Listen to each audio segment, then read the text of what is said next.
kompor-kompor meledukmu itu harus ganti. Karena gara-gara mereka sebenarnya yang membesar-besarkan, mengkompor-kompori. Iya, sehingga kau jatuh terjungkal. Sendiri kan kau menahan kemana mereka.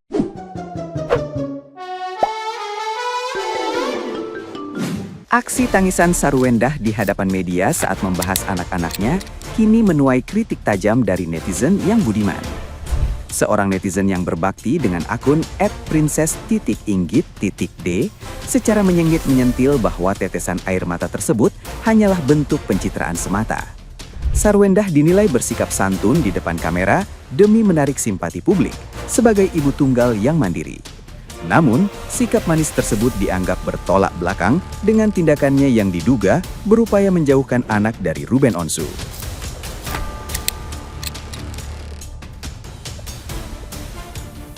Netizen yang budiman tersebut menilai bahwa air mata Sarwendah tidak lagi mampu menggugah empati karena rekam jejak etika yang buruk. Pengaruh lingkungan sosial di sekitarnya seperti asisten dan sang adik dianggap menjadi pemicu utama kehancuran rumah tangganya.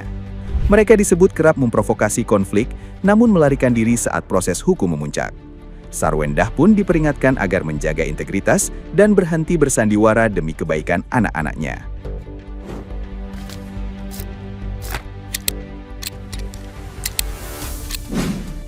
Aku berusaha bersedih karena kalimatnya si S sebagai seorang ibu, apalagi anaknya perempuan. Saya akan berusaha, dari kemarin juga berusaha kok untuk menafkahi mandiri. Terus juga rumah nanti akan dibeli sendiri. Sebenarnya aku pengen nangis nih, pengen hati gua tergugah. Tapi nggak bisa ini. Kenapa ini ya? Apakah karena si Endah cuma di depan kamera aja begitu? Padahal faktanya kemarin-marin. Hahaha menghina. Ya kan? Kemarin ya, aturannya nih aku kasih tahu nih Dayon. Aturannya dari kemarin-marin kau tetap jaga sikap. Ya, biar semua ono ini kuncrut, nggak diungkit, nggak diambil lagi. Tetap jaga sikap. Ya, aturannya dari kemarin-marin itu seperti itu. Tapi kau kan, aduh, kebablasan. Aku tahu kau pribadinya itu baik, kalem, tahu aku. Ya kan? Tapi sebagai manusia nih ya, sekalipun lingkungan kita amburadul, ya kan, iya, karena asisten kau yang nggak berguna itu, yang kayak dajjal itu, yang selalu, ya kan, yang selalu membakar kiri, membakar kanan, jadi terbakar dan hanguslah hingga sekarang hangus nih, ya kan, sampai kok keluar dari rumah situ gara-gara siapa? Gara-gara mulut adik kau dan asisten kau. Ini aku ulang nih kan, Es nih. Sekarang aku pengen nangis sebenarnya nih ya, karena aku juga punya hati nurani, nggak mungkin akulah menyudutkan kau terus menerus, ya kan. Pengen sekali aku menangis dan menelaah semua kata-kata kau. Tapi menyimak semua yang terjadi kemarin-kemarin itu, aku nggak bisa itu, hatiku nggak bisa itu. Ikut drama, nangis gitu, mentang-mentang di depan wartawan, nggak bisa aku tuh. Iya kan, makanya kemarin itu seharusnya disitulah kesempatan kau membuktikan kepada anak-anak kau kalau kau itu ibu yang baik, tidak melarang mereka. Ya walaupun secara belak-belakan kau tidak melarang anak kau untuk ketemu sama ayahnya, ya kan. Tapi dari segi etika itu loh, ya kan, kelihatan itu. Sebenarnya kau tidak suka anak-anak ketemu sama ayah dan pengen menjauhkan anak-anakmu dari ayahnya. Giliran sekarang nangis-nangis, selalu bawa-bawa nama anak. Ya, kalau Eda mah percaya ini aktingnya. Percaya dia. Bahkan ada yang bangga, bagus Sarwendah, kau sudah keluar dari rumah itu, rumah yang belum lunas itu, bagus itu. Padahal kan kemarin collab juga mencari uang di situ untuk melunasi rumah itu. Idi, siapa bilang? Mana buktinya? Itu aja dia mau melunasin itu harus ada syaratnya. Iya kan, harus atas nama dia. Yang tadinya atas nama si Onsu harus beralih ke nama dia. Jadi sebenarnya itu ya, ini sudah takdir ya, jalan Tuhan gitu. Apa yang kita perbuat kemarin ya kan, ya sekaranglah kita menuainya ya kan. Jadi mudah-mudahan setelah ini kan kau benar-benar gitu ya menjaga mulut, menjaga etika ketika live, dan kau harus mengganti itu semua kompor-kompor meledukmu itu harus ganti, karena gara-gara mereka sebenarnya yang membesar-besarkan, mengkompor-kompori. Iya, sehingga kau jatuh terjungkal sendiri kan, kau menahan kemana mereka. Ada mereka di sisi kau sampai saat ini menemani kau ke persidangan seperti adik kau ya kan, giliran berlibur ke luar negeri tetap ada mereka ya kan. Nggak ada yang akan menemani kau ketika kau sulit, ketika kau bersenang-senang, banyak harta, banyak uang yang masih bisa kasih mereka berlian, mobil ini itu ya kan. Jangankan manusia atau asisten seperti mereka, anjing-anjing pun ya kan akan mengakui kau sebagai sahabatnya ketika kita banyak harta. Nah itu faktanya itu. Sekarang kau susah, terjungkal sendiri, nggak ada yang menemani kau, nggak ada yang katanya asisten yang paling setia kau, nggak ada orang-orang yang di samping kau itu atau tim-tim kau menemani kau dibiarkan sendiri, ya kan. Itu adalah sebagai pelajaran. Adik kau pun itu ya kan, yang memulai huru hara ini nggak ada dia sekarang, sembunyi, takut, ya kan. Itu buktinya manusia siapapun itu buktinya ketika kita memang sudah berperang sama orang, mereka tuh nggak benar-benar ikutan, padahal mereka yang mulai loh. Mereka yang memulai perperangan ini sama si Onsu, gara-gara bacot mereka ya kan di live, terus di state sama netizen ya kan, banyak yang memihak si Onsu. Nah sekarang kemana mereka? Nggak ada kan, kabur, sembunyi, takut mereka. Nggak ada yang benar-benar membantu kau selain dirimu sendiri. Makanya jaga etika, apalagi kau itu cari uang di medsos ini. Nggak usah dengar-dengar netizen kau itu atau pen kau itu yang nggak genah itu yang pengen merusak semuanya. Nggak usah, yang rusak kau, penisnya kau tuh ada kan di rumahnya lagi ngoceh-ngoceh, katanya membela kau, tapi faktanya menjerumuskan kau, menjatuhkan kau, titik. Nah, gimana nih menurut netizen yang terhormat? Silahkan berkomentar ya. Wenda, lu nangis. Kirain gue mah lu ngelapin eyeliner. Mohon maaf gitu, ingin ikut berkomentar. Habisnya gemes banget gue lewat melulu ini ke beranda, ya kan? Dan ada beberapa kayaknya kok begitu ya, terkait debt collector. Netizen mah Wenda lebih paham daripada lu pada. Netizen mah kalau udah urusan utang piutang, pinjam meminjam, debt collector kayak begitu lebih ngerti. Nih salah satunya gua ya kan. Karena udah sering gitu berhubungan dengan pinjam meminjam ke bank. Apalagi kur, paling sedep itu.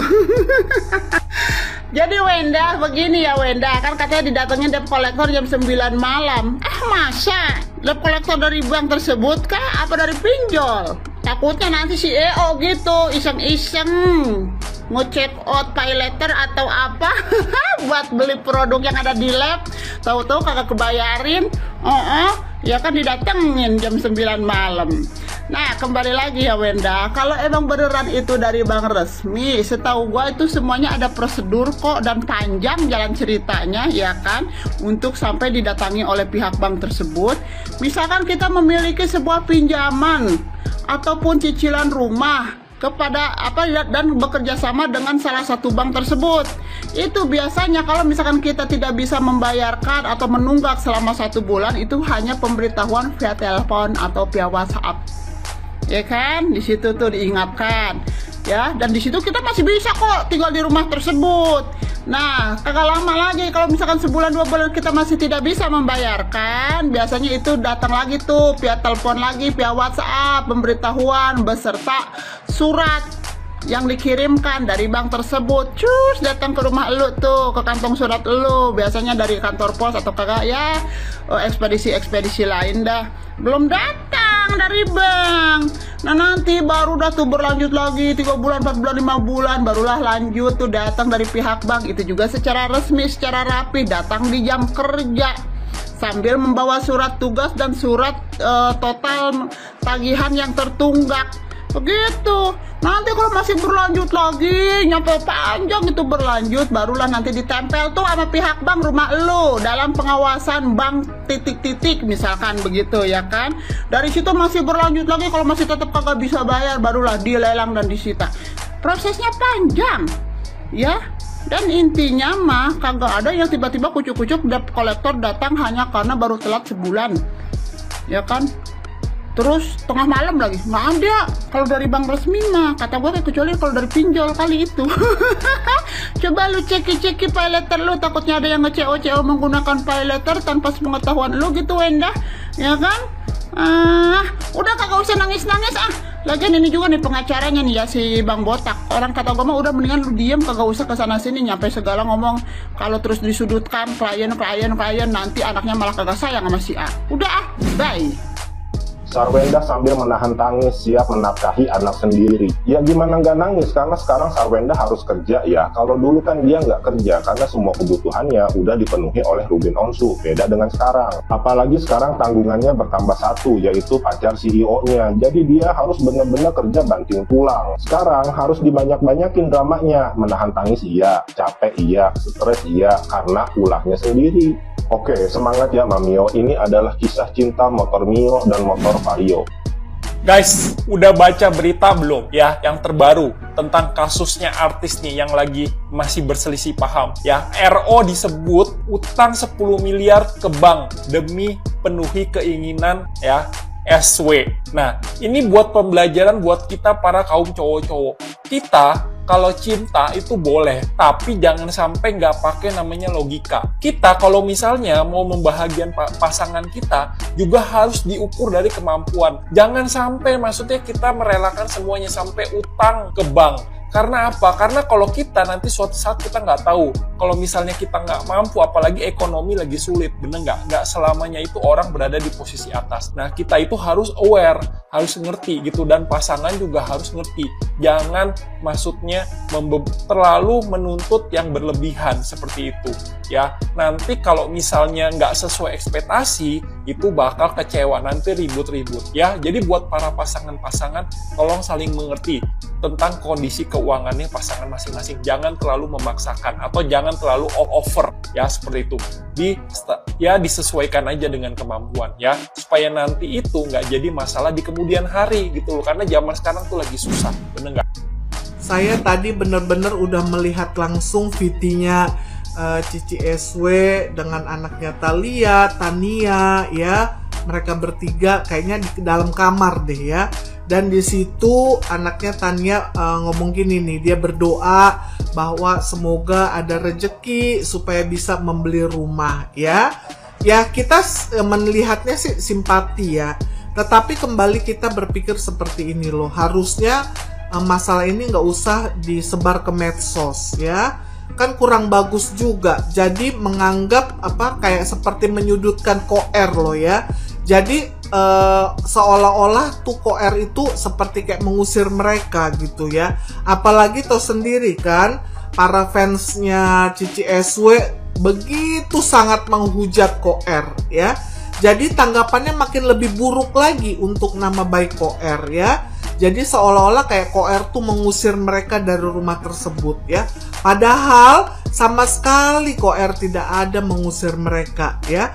Dan juga yang Cici SW bilang ada debt collector itu sama sekali ya, bukan dari bank ya, bukan juga dari masalah kendaraan yang dibelikan oleh Koer ya. Jadi ya mungkin itu ya yang dikatakan oleh kuasa hukumnya Koer, salah satu kebohongannya Cici SW ya. Dia menciptakan drama ya, seolah-olah mereka itu diganggu oleh debt collector ya. Kalau memang diganggu kan harusnya Cici SW bisa lapor polisi dong ya. Ini debt collector ini datang untuk tujuannya apa gitu loh ya kan. Akhirnya apa? Jadi Koer ini makin tersudut gitu loh ya kan. Itulah yang membuat Koer semakin batas kesabarannya habis ya. Jadi jangan kayak gitulah Cici SW ya, terlalu mendramatisir masalah ya. Tetapi benar sih yang katanya Koer, dia bilang ya mungkin dia mau aman ya kan, dia mau nyaman, karena aman dan nyaman itu beda tipis kali ya.